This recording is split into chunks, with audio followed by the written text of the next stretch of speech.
YouTube पर अभी हमारे चैनल BPA न्यूज़ को सब्सक्राइब करें और बेल आइकॉन को दबाएं ताकि आप कोई भी खबरों को मिस न करें व हमारे वीडियोस को लाइक करें। सिद्धार्थ काशीवाल है, मैं राष्ट्रीय अध्यक्ष हूँ वैश्य महान संगठन का और समाज सेवा में रहता हूँ।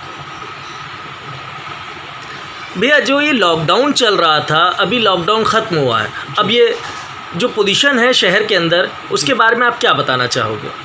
देखिए, इस समय हर कोई पहली बात तो भयभीत है और बुरी तरीके से भयभीत है और जिस भयभीत है और बुरी तरीके से भयभीत है और जिस तरह से संख्या बढ़ रही है, मतलब अभी तक तो मई तक तो ये था कि 1000, 2000, 3000 की संख्या से रोज़ बढ़ रहे थे।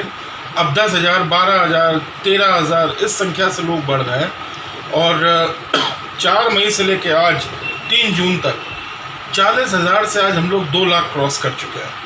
तो हम लोग इसी बात से समझ सकते हैं कि किस तरह से ये कोरोना हम लोग के एक भयानक महामारी का रूप लेता चला जा रहा है। हर कोई भयभीत है। जो हम लोग क्या कि जो हज़ारों साल पुरानी व्यापारिक परंपराएं हैं, उधार एक हाथ ले एक हाथ दे, वो पूरी तरीके से रुक चुकी हैं, क्योंकि किसी को भी इस समय उधार देने में हिम्मत नहीं पड़ रही है। कल को पुनः लॉकडाउन लग जाए, कल को पुनः फिर से सब बंदी हो जाए, अब जनता कर्फ्यू लग जाए, तो फिर व्यापारी का जो पैसा फंस जाएगा तो वो पीछे के तकादे कैसे झेलेगा और आगे से वसूली कैसे करेगा। तो व्यापारिक गतिविधियाँ काफ़ी हद तक बिल्कुल पूरी तरीके से आपकी ठप सी हैं इस समय। जैसा कि सभी जानते हैं, आप समाज सेवा भी करते हैं जी। इस लॉकडाउन में आपने कहाँ किस क्षेत्र में क्या क्या कार्य करे हैं? जी देखिए, हम लोग का मेरे कई संगठनों में मैं पदाधिकारी हूँ। हम लोग ने अलग अलग तरीके से किया। रोज़ा अवतार में हम लोग ने मदद की। जो हमारे कम जो हम लोग क्या जो हम लोग के समाज के भाई हैं, उनको लिए हम लोग ने किया। जो सबसे ज़्यादा मेरा हम लोग का जो टारगेट ये रहा है कि जो निम्न आय वर्ग के हमारे जो बंधु हैं, जिनके पास राशन कार्ड और BPL कार्ड नहीं है और जिनको कहीं से भी मदद नहीं मिल पा रही है, उनको हमने चिन्हित करके उनको मदद करी। ये हम लोग का मेन टारगेट रहा है।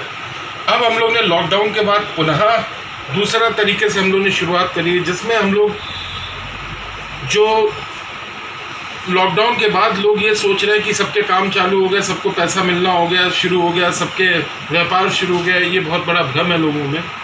आम ज़मीनी स्तर पे लोग बुरी तरीके से बेरोज़गार, अभी भी सड़कों में जो बेचारे रिक्शे वाले होते हैं वो खड़े होकर हाथ जोड़ के खड़े रहते हैं। मैं आपको बहुत छोटी बहुत लघु उदाहरण दे रहा हूँ कि किस तरह की इस समय बदहाली और तंगहाली है।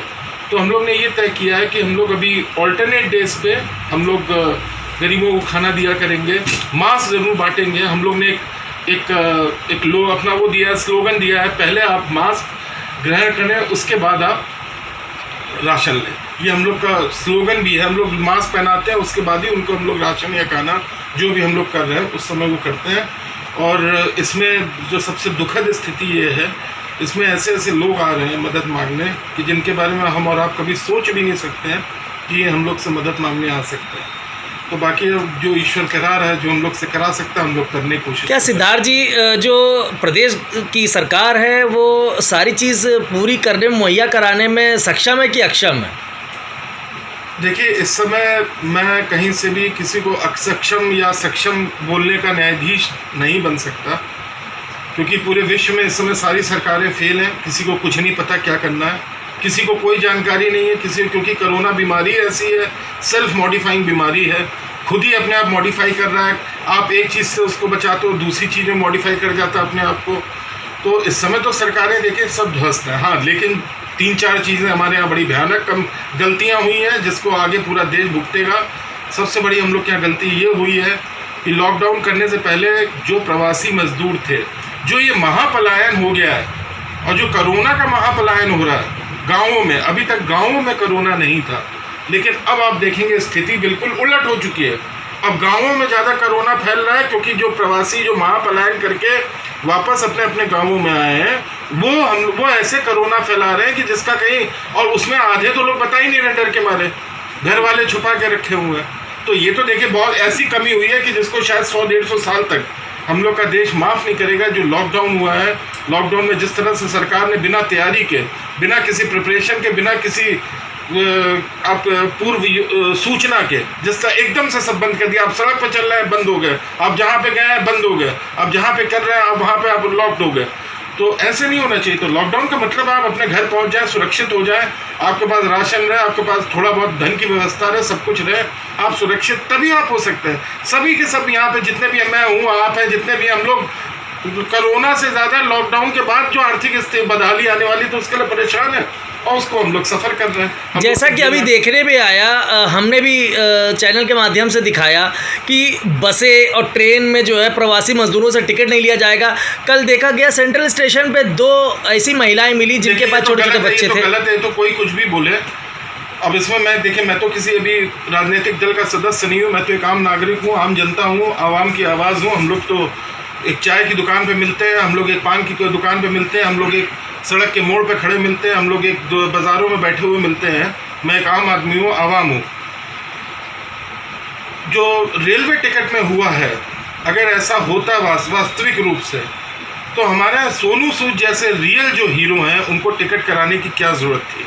पहली बात तो कांग्रेस जैसी राजनीतिक पार्टियां, समाजवादी पार्टी जैसी राजनीतिक पार्टियों ने जिस तरह से इन सबको मदद करने की कोशिश की है, प्रयास किया है, और फ्री टिकट, ये सब तो देखिए बेकार की बातें। आप भी जानते हैं, आप पत्रकार हैं, आप सबसे प्रबुद्ध वर्ग हैं समाज का, आप बहुत अच्छे से जानते हैं कि ऐसी कहीं कोई चीज़ नहीं हुई है, और ना ही ऐसी कहीं कोई बात आई है कि सरकार ने कहीं मुफ्त टिकट दी हो, कुछ किया हो। हाँ, विदेश में जो फंसे हैं उनको शायद लाने का मुफ्त काम किया गया है, बाकी जो देश में बेचारे थे, जो अपने लोग हैं, जो अपने लोग देश में घर को पाल रहे हैं, उनके लिए सरकार ने जो नहीं किया, वो कमी है, वो कमी है। उसमें हम लोग कोई वो नहीं कर सकते। आप कानपुर वासियों को क्या संदेश देना चाहेंगे कोरोना वायरस को लेके?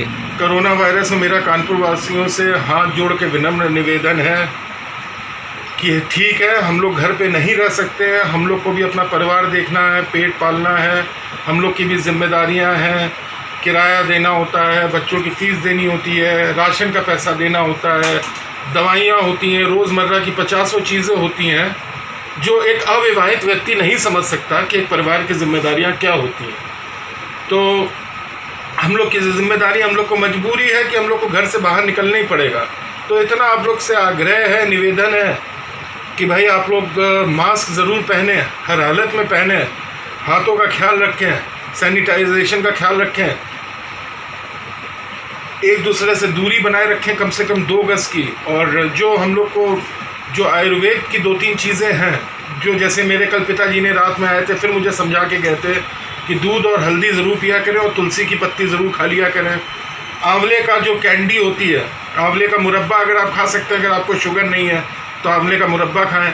ये सब चीज़ें ज़रूर अपने रोज़मर्रा के खान पान में ज़रूर शामिल कर लें। अगर आपकी आर्थिक स्थिति ऐसी नहीं है करने की, तो कम से कम आप तुलसी पत्ते चबा लें। तुलसी पत्ते तो आपको कहीं भी मिल जाएंगे, किसी घर में जाके अगर आप 2 तुलसी दल अगर मांगेंगे, कोई आपको मना नहीं करेगा तुलसी के पत्ते देने से। और बस इस बात को ध्यान रखें कि पैनिक ना करें, जो भी सूचनाएं हैं उन पर ध्यान रखें, और भीड़ भाड़ वाली जगहों में तो बिल्कुल भी ना जाएं, क्योंकि अगर आपको कुछ हो गया कोरोना में, आप सब जानते हैं, हम सब ने 2 महीने में देख लिया है, ये जीवन काल में ऐसा हम लोग का ये काल आया है कोरोना का कि हम लोग को बहुत कुछ सिखा के गया है कि कोरोना अगर आपको हो जाएगा, तो अगर आप भगवान ना करे, ईश्वर करे, सबकी लंबी उम्र हो, अगर आप कोरोना में मृत्यु हो जाती है तो आपके घर वाले आपका शव तक नहीं देख सकते हैं। इससे ज़्यादा दुखद कोई क्या चीज़ हो सकती है। तो भाई ध्यान रखें, आप अगर अपने परिवार के कमाने वाले हैं तो जो कमाने वाले हैं वो निकलें, बाकी परिवार ज़बरदस्ती सड़कों में ना घूमें, सड़कों में पैनिक ना क्रिएट करें। हमारा जो इस समय डॉक्टर वर्ग, सफाई कर्मी वर्ग और हमारा पुलिस विभाग, जिनको हम लोग नेगेटिव बोलते थे, आज ये 3 विभाग हमारे लिए वाकई देवता की तरह काम कर रहे हैं।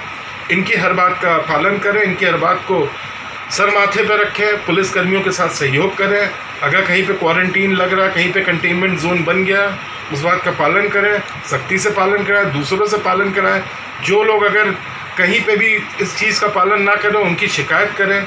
आपको कहीं पे संदेहास्पद कोई व्यक्ति लगे जो मरीज लगता हो, उसके बारे में बताएं और अपना ख्याल रखें। भाई ये समझ के चलिए, मैं एक आम आदमी हूँ, आम आदमी की भाषा में बोल सकता हूँ, मैं राजनीतिक भाषा में तो बोल नहीं सकता। हाँ भाई, आवाम की भाषा यही है कि आप कमाने वाले हैं, अगर आपको कुछ हो जाएगा तो आपके पीछे जो 3 लोग, 4 लोग, 5 लोग होंगे, उनका क्या होगा। और हम सब ने देख लिया है कि भाई इस समय कहीं कोई खड़ा नहीं होता है इन सब चीज़ों में। तो भाई आप सबसे अनुरोध है कि भाई अपना ख्याल रखें और बस सावधान रहें।